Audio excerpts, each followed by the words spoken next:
February February sang di February sang chingin February sang di February dan tingin BCM in kana izola PKP dan Silver Jubilee long na program sa Kasuma. GKP kana imnida shwai tu lang nito le member lang nito sa zongte. Ayun lumang koy kuya kansto matsero.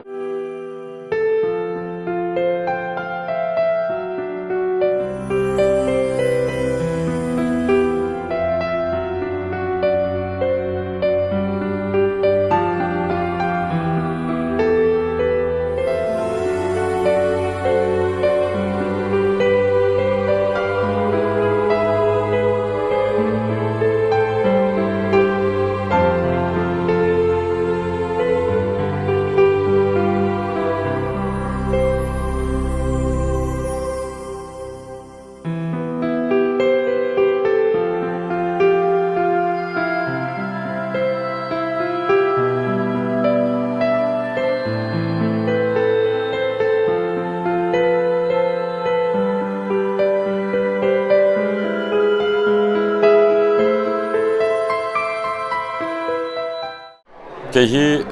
lalrinam mar Cholai Christian Paul kanan unit Aizol Secretary kania wina hian GKP dan Silver Jubilee kum somni panga kan tinnom na program kan manga GKP kanan unit hi kum sangka sko somko pathum February ni som panga khan member som paruk velin anlodina GKP hian member tuna hian mechia somruk pathum le mi pa somko pariat kan zawain mi za somuk pakhat kan omeka kum sang ni som paruk April ni thum khan BCM chonpui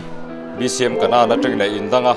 ata hian country cap member za somnga vel chonpui lama lawin dang to boka OB hi kum somni panga chungian somnga pasari kan nei mana engzinga hian kan thriat thei china mi pathumin ropuina roma min local san to bok ani GKP dan Silver Jubilee kan lom na program hi February ni som pali ni zana tang khan kan biakina kan mangtana ti chuan veina jing khom ta kan nei chon nuwa fellowship ta kan nei zo he Jubilee ruaita kan huangin kan kil ho ania zani na hian kan Jubilee kan triak don ani kum som ni panga min throi tu pathian churo pui berrose